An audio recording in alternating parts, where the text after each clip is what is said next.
Boa noite, que a paz de Jesus esteja em nossos corações agora e sempre. É um prazer muito grande estar com vocês esta noite mais uma vez. E eu gostaria de convidá-los para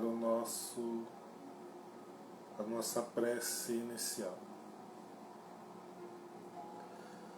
Vamos fechando os olhos, elevando os nossos pensamentos à espiritualidade amiga, entrando em sintonia com os nossos mentores que estão em nossos lares neste momento.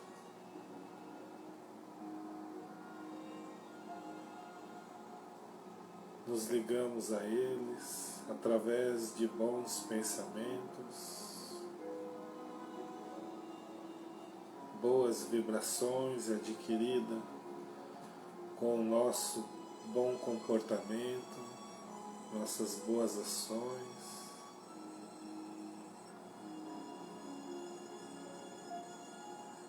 E sintonizado com esses irmãos, unimos todos em pensamentos, elevando até a esfera de nosso Mestre Jesus, a quem agradecemos imensamente ter vindo até nós em sacrifício, viver entre nós, nos ensinando o amor, o bem, nos ensinando as leis do Pai,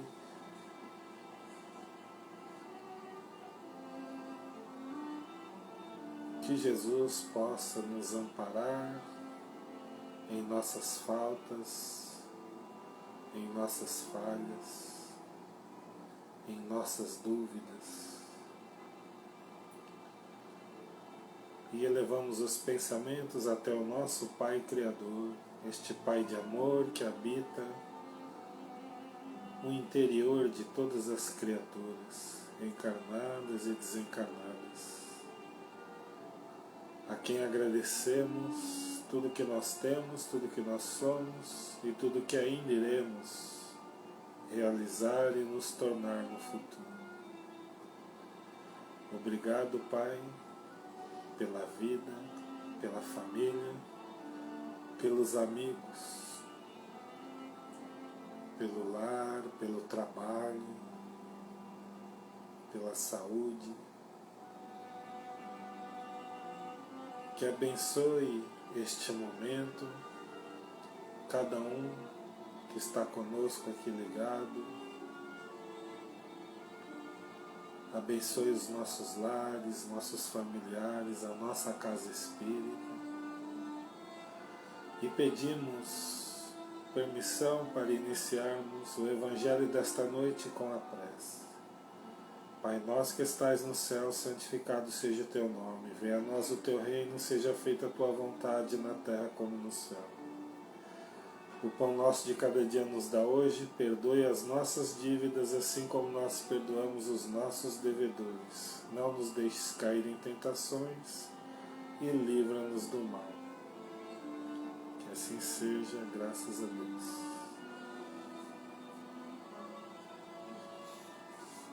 Muito bem, mais uma vez boa noite a todos. Espero que todos estejam bem. O tema que eu escolhi hoje tem a ver com a semana que passou, a Semana Santa.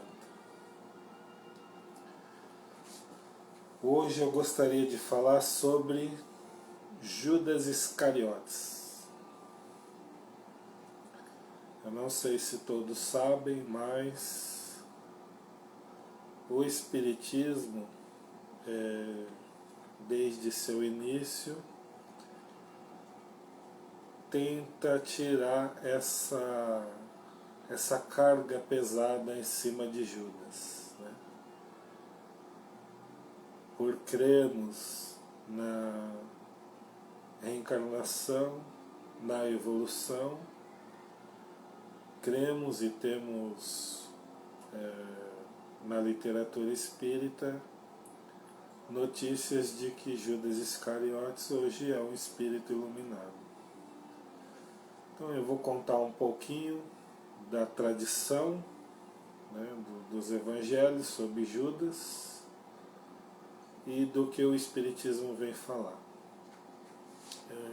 Hoje os historiadores já sabem que Judas era, dentre os discípulos, o mais de mais posses e uma pessoa culta. Então ele era rico e estudado. Algumas obras históricas diz que o pai dele tinha sido um grande sacerdote do templo e tinha deixado muitas posses para Judas, que era filho único. Então ele tinha várias casas em Jerusalém de aluguel e diz os evangelhos, né, que ele teria traído Jesus por dinheiro e aquelas 30 moedas para ele não significava nada. Nós temos uma passagem no Evangelho onde uma mulher vai lavar os pés de Jesus com perfume. Então ela usa um frasco de um perfume, onde os discípulos discutem, isso está no Evangelho, que aquele vidro de perfume podia ser vendido e arrecadado 200 moedas de prata. Então veja como 30 moedas de prata não era assim uma fortuna, como dizem, né, nos evangelhos, que Judas teria traído Jesus por uma fortuna. Então valia menos que um perfume. Vale o que? 15% de valor de um vidro de perfume.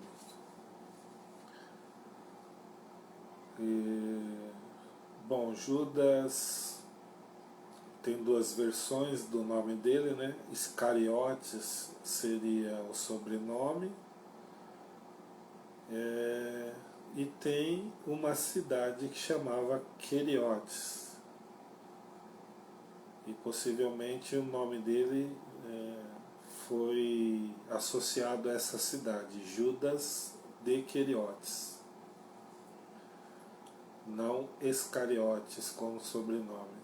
Normalmente o sobrenome vinha como Bar, né, primeiro, que significava filho, filho de. Então era Judas da cidade de Queriotes. Segundo algumas obras, Judas era encarregado pelas doações. Então cada discípulo tinha uma função dentro do grupo. As pessoas ofereciam muitas doações para Jesus e para o grupo. Então Jesus tinha instruído a Judas que ele pegasse essas doações, separasse o necessário para as viagens deles, para que eles se alimentassem, né, dormiam. A maior parte eles dormiam ao relento, né, em viagens entre uma cidade e outra, mas quando eles chegavam em alguma cidade eles se hospedavam. Se não conseguissem se hospedar em casa de algumas pessoas, eles ficavam em algumas hospedagens. E então utilizava pouco desse recurso, o restante era para ele comprar alimentos e doar aos pobres, como se fosse uma Alta de Souza, né?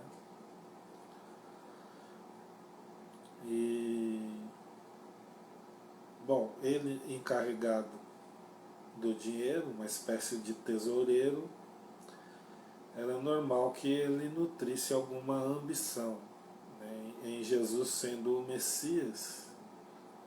Então, assim como Pedro e Tiago perguntaram a Jesus se eles poderiam estar à direita de Jesus no reino dele, e Jesus os repreende, né? Então, todos eles tinham ambições. E a de Judas era ser uma espécie de primeiro-ministro, o que parece ser, né? Não dá para nós cravarmos o que tinha na cabeça dele, por enquanto.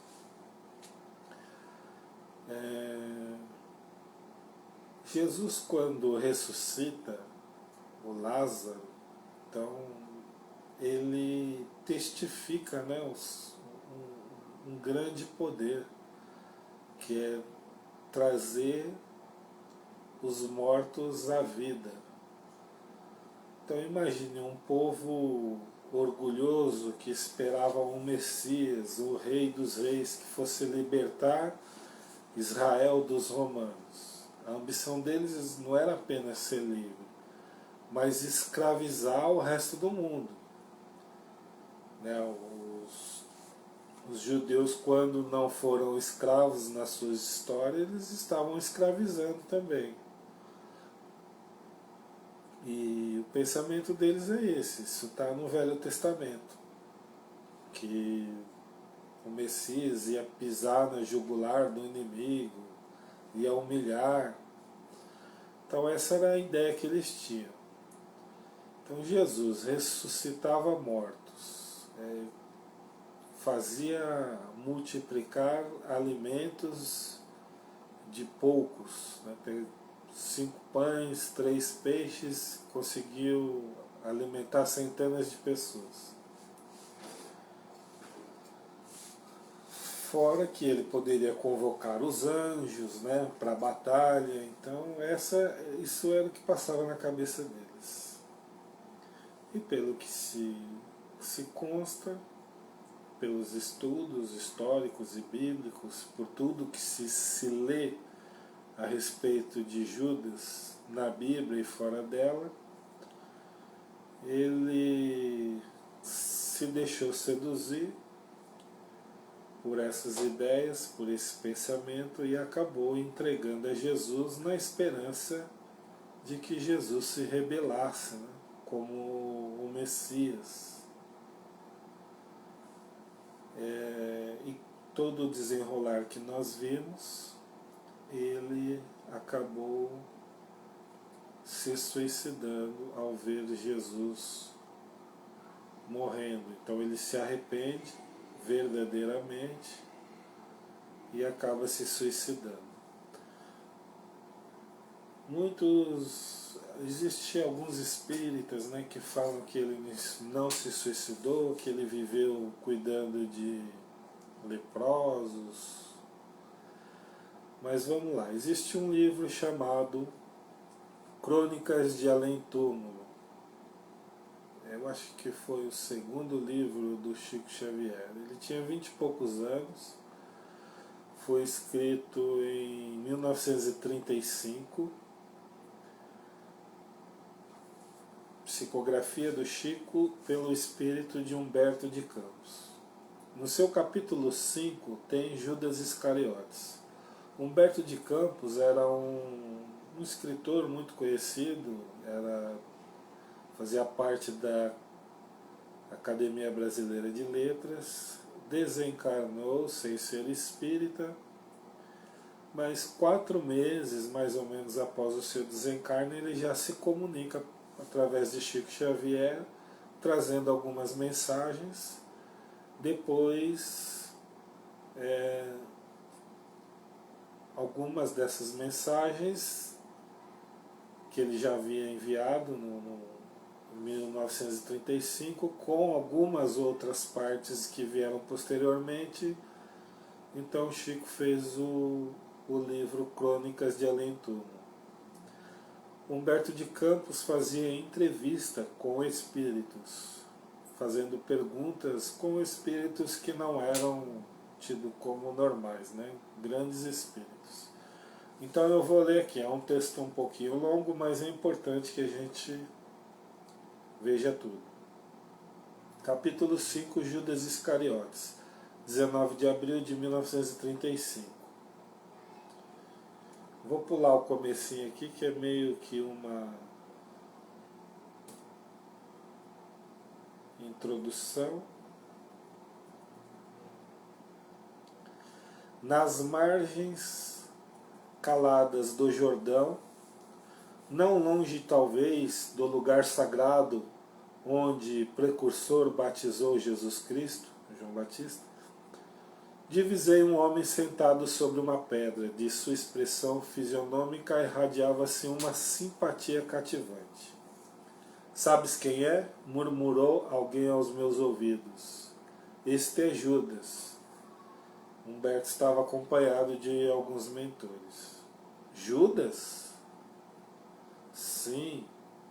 Os espíritos apreciam às vezes, não obstante o regresso que já alcançaram, uma ressalva, tá? Humberto estava lá em Jerusalém. Vou ver atrás visitando os sítios onde se engrandeceram ou prevaricaram, sentindo-se momentaneamente transportados aos tempos idos. Então mergulham o pensamento no passado, regressando ao presente, dispostos ao heroísmo necessário do futuro. Judas costuma vir à Terra nos dias em que se comemora a paixão do Nosso Senhor, meditando nos seus atos de anteio. Aquela figura de homem magnetizava-me. Eu não estou ainda livre da curiosidade do repórter, mas entre as minhas maldades de pecador e a perfeição de Judas existia um abismo. O meu atrevimento, porém, e a santa humildade de seu coração ligaram-se para que eu o atravessasse procurando ouvi-lo.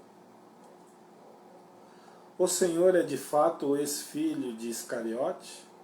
Sim, sou Judas, respondeu aquele homem triste, enxugando uma lágrima nas dobras de sua longa túnica. Como Jeremias das Lamentações, contemplo às vezes esta Jerusalém arruinada, meditando no juízo dos homens transitórios. É uma verdade tudo quanto reza no Novo Testamento com respeito à sua personalidade na tragédia da condenação de Jesus? Em parte. Os escribas que redigiram os evangelhos não atenderam às circunstâncias e às tricas políticas que acima dos meus atos predominaram na nefanda crucificação. Pôncio Pilatos e o tetrarca da Galileia, além de seus interesses individuais na questão, tinham ainda a seu cargo salvaguardar os interesses do Estado romano, empenhado em satisfazer as aspirações religiosas dos anciões judeus. Sempre a mesma história. O Sinédrio desejava o reino dos céus, pelejando por Jeová, a ferro e fogo. Roma queria o reino da terra. Jesus estava entre essas forças antagônicas com a sua pureza imaculada. Ora, eu era um dos apaixonados pelas ideias socialistas do Mestre. Porém, o meu excessivo zelo pela doutrina me fez sacrificar o seu fundador. Acima dos corações, eu via a política, única arma com a qual poderia triunfar, e Jesus não obteria nenhuma vitória. Com as suas teorias nunca poderia conquistar as rédeas do poder, já que no manto de pobre se sentia possuído de um santo horror à propriedade. Planejei então uma revolta surda, como se projeta hoje em dia na Terra a queda de um chefe de Estado. O mestre passaria a um plano secundário e eu arranjaria colaboradores para uma obra vasta e energética, como a que fez mais tarde Constantino I, o Grande, depois de vencer Maxêncio às portas de Roma, o que, aliás, apenas serviu para desvirtuar o cristianismo. Entregando, pois, o mestre a Caifás, não julguei que as coisas atingissem um fim tão lamentável, e, ralado de remorsos, presumi que o suicídio era a única maneira de me redimir aos seus olhos. E chegou ao salvar-se pelo arrependimento? Não, não consegui. O remorso é uma força preliminar para os trabalhos reparadores. Depois da minha morte trágica, submergi-me em séculos de sofrimento expiatório da minha falta. Sofri horrores nas perseguições infligidas em Roma aos adeptos da doutrina de Jesus, e as minhas provas culminaram em uma fogueira inquisitorial, onde, imitando o mestre, fui traído, vendido e usurpado. Vítima da filonia e da traição, deixei na terra os derradeiros resquícios do meu crime na Europa do século XV. Desde esse dia em que me entreguei por amor ao Cristo a todos os tormentos da infâmias que me aviltavam com resignação e piedade pelos meus verdugos, fechei o ciclo das minhas dolorosas reencarnações na terra, sentindo à fronte o ósculo do perdão de minha própria consciência.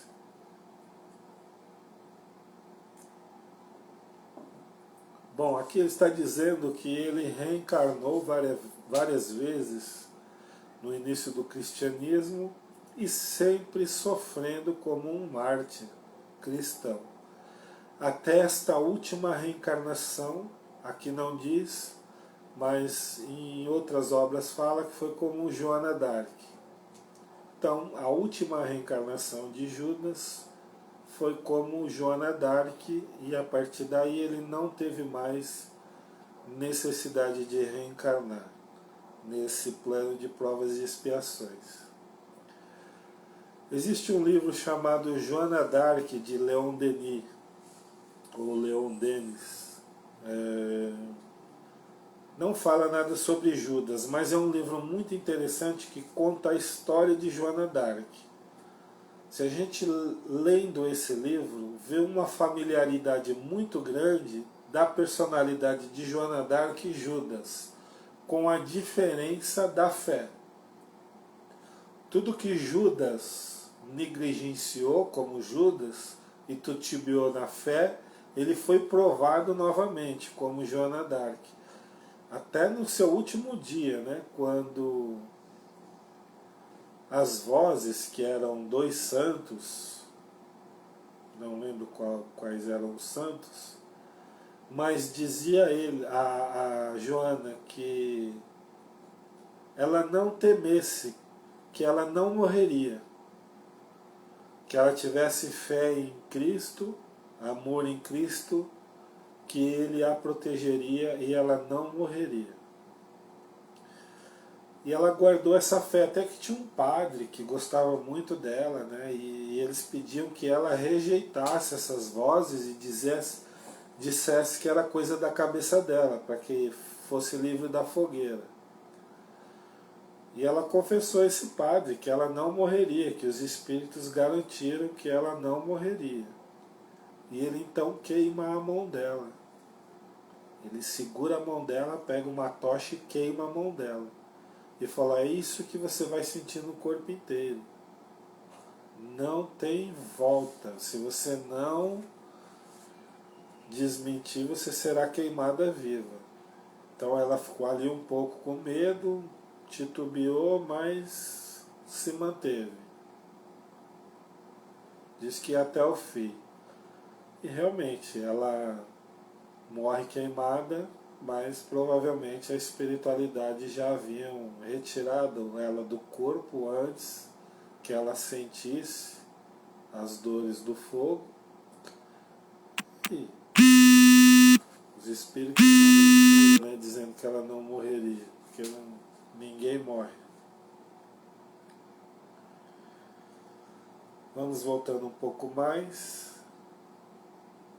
Ele está hoje meditando nos dias que se foram, pensei com tristeza. Sim, estou recapitulando os fatos como se passaram. E agora, irmanado com ele, esse ele Jesus, que se acha no seu luminoso reino das alturas, que ainda não é deste mundo, sinto nestas estradas o sinal de seus divinos passos. Vejo-o ainda na cruz, entregando a Deus o seu destino. Sinto a clamorosa injustiça dos companheiros que o abandonaram inteiramente e me vem uma recordação carinhosa das poucas mulheres que o ampararam no doloroso transe. Em todas as homenagens a ele prestadas, eu sou sempre a figura repugnante do traidor. Olho complacentemente os que me acusam sem refletir se podem atirar a primeira pedra. Sobre o meu nome pesa a maldição milenária, como sobre estes sítios cheios de miséria e de infortúnio. Pessoalmente, porém, estou saciado de justiça, porque já fui absolvido pela minha consciência no tribunal dos suplícios redentores. Quanto ao Divino Mestre, continuou Judas com seus plantos, infinita é a sua misericórdia, e não só para comigo, porque se recebi 30 moedas vendendo aos seus algozes, há muitos séculos ele está sendo criminosamente vendido no mundo a grosso e a retalho por todos os preços em todos os padrões do ouro amoedado. É verdade, concluí, e os novos negociadores do Cristo não se esforçam não se enforcam depois de vendê-lo. Judas afastou-se, tomando a direção do Santo Sepulcro. Eu, confundindo nas sombras invisíveis para o mundo, vi que no céu brilhavam algumas estrelas sobre as nuvens pardacentas e tristes, enquanto o Jordão rolava a sua inquietude como um lençol de águas mortas procurando um mar morto. Muito bonito essa parte. Mais para frente, Chico Xavier vai receber um poema também de uma médium que eu esqueci o nome, acho que é Maria Dolores. Um poema falando sobre Jesus resgatando Judas. Quando Judas se enforca, Jesus vai atrás de Judas e o acolhe, o recebe, cuida dele até que ele tem condições de se reerguer novamente. E depois Jesus volta no domingo, no terceiro dia. Então esse período da crucificação, onde Jesus desencarna, até quando ele retorna no domingo, ele está cuidando de Judas. E o interessante é que ainda hoje ele usa o nome de Judas. Ele poderia usar de qualquer um desses outros cristãos que morreram no cristianismo primitivo, ou de Joana d'Arc, mas ele usa o nome de Judas. No livro Livros de Esperança, onde se conta ali o plano para o futuro da humanidade, onde a mediunidade iria predominar, né, e se tornar algo natural no ser humano, esse contato com os desencarnados, né, existe um trabalho, um projeto muito grande no mundo espiritual na implantação desse trabalho com a mediunidade na humanidade. E o principal espírito responsável por essa transformação, mudança de sensibilidade na humanidade é o próprio Judas, né? Trabalho por Jesus, né? A cargo de Jesus. Então Jesus incumbiu a Judas essa responsabilidade de trabalhar com a mediunidade em termos globais na humanidade. E aqui ele está muito, muito, muito ligado a Bezerra de Menezes e a Eurípides Barçanufo nesse projeto. Então Bezerra de Menezes, ele é o principal aqui no Brasil, sob a tutela de Judas, né, para estar trazendo, implantando essa mediunidade do futuro no ser humano, né, preparando as pessoas para reencarnar com essa mediunidade um pouco mais intuitiva, um pouco mais menos materializada e mais espiritualizada, né? Mais mental no ser humano. Então é isso que eu queria trazer para vocês, tá?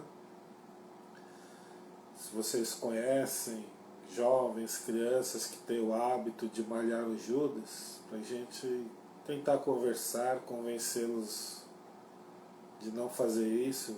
Não precisamos falar dessa questão da reencarnação, mas dizer apenas em relação ao perdão. Existem muitos evangélicos, pastores, que já reconhecem que Judas não foi tão responsável assim pela morte de Jesus. Jesus já estava pronto para aquilo, né, porque ele ia passar, e o próprio suicídio de Judas demonstra um grande arrependimento do que ele teria feito, né? Então realmente ele se envolveu com as forças inferiores, se deixou levar pelo materialismo, pelas crenças antigas, como muitos fazem hoje, né? Nessa crença num Jesus de espada que virá para governar a terra, né? E o bonde está passando e as pessoas estão esperando Jesus voltar numa nuvem. Então esse foi o mesmo pecado de Judas, né? Crer literalmente nessas palavras, mas ele ainda teve tempo de se arrepender. Provavelmente entrou em depressão, né? Deve ter procurado os outros discípulos que o rejeitaram, e nós sabemos o que acontece quando estamos sozinhos, em depressão, rodeados de forças inferiores, né? Surge essa porta de saída, que é o suicídio, que eu já disse também em outras lives, que hoje é considerado uma doença e não um crime. Então, por arrependimento, por tudo que ele passou e pelo que ele conversou aí com Humberto de Campos, hoje o vemos como um grande espírito aí, liderando no nosso planeta uma nova empreitada para a humanidade em relação à mediunidade. Espero que vocês tenham gostado, tá? O livro que fala dele é Crônicas de Além Túmulo, no capítulo 5, Psicografia de Chico Xavier, pelo espírito Humberto de Campos, ou pode ser que alguns estejam como Irmão X. Tem algumas palestras falando de Judas, algumas palestras espíritas, tá? Enaltecendo esse espírito. E é isso. Ele poderia se utilizar hoje do nome Joana d'Arc, que é uma santa, um grande nome dentro do cristianismo, injustiçado pela igreja, né? Depois tardiamente reconhecido, mas ele usa o nome Judas. Então, agradeço a presença de estarem comigo e que possam ter uma abençoada semana. Eu gostaria de convidá-los para o nosso encerramento.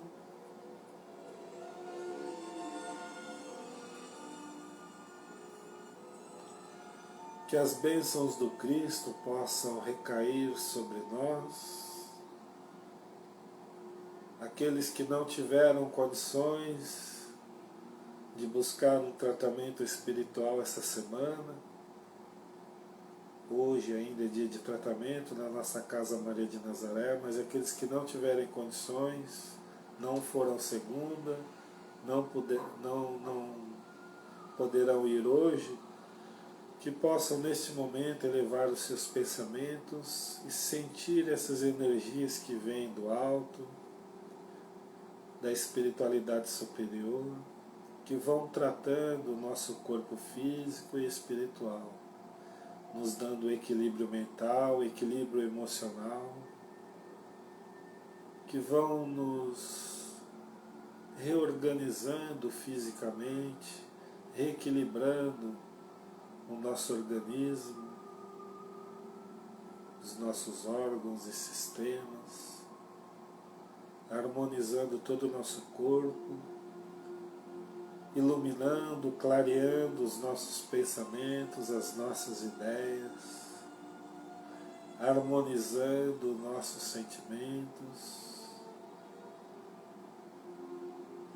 E em agradecimento, vamos vibrando pelo nosso planeta, vibramos pelos países em dores, sofrimentos, em fome, frio,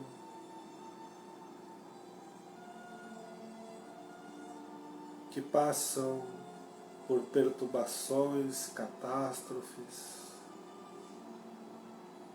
desarmonias. Vibramos por aqueles que estão em guerras, especialmente pela Ucrânia, pela Rússia. Vibramos pelo seu presidente, amor, paz. Vibramos pelo nosso país, pelo nosso presidente, pelos políticos que nos governam. Vibramos por nossos lares, nossos familiares, nossos amigos, nossos vizinhos. Vibramos pela nossa casa espírita, por todos os grupos que lá se encontram, de trabalhos, de estudos. Vibramos pelas crianças, pelos idosos. Vibramos por nós, para que possamos ter cada vez mais força e coragem para continuarmos o nosso caminho em direção ao nosso Cristo, ao nosso Mestre Jesus. Pedimos permissão para encerrar o Evangelho desta noite com a prece. Ave Maria, cheia de graça, o Senhor é convosco, bendita sois vós entre as mulheres, bendito é o fruto do vosso ventre, Jesus. Santa Maria, Mãe de Jesus, rogai a Deus por nós pecadores, agora e na hora de nosso desencarne. Que assim seja, graças a Deus. Obrigado a todos, mais uma vez uma ótima semana. Beijo no coração.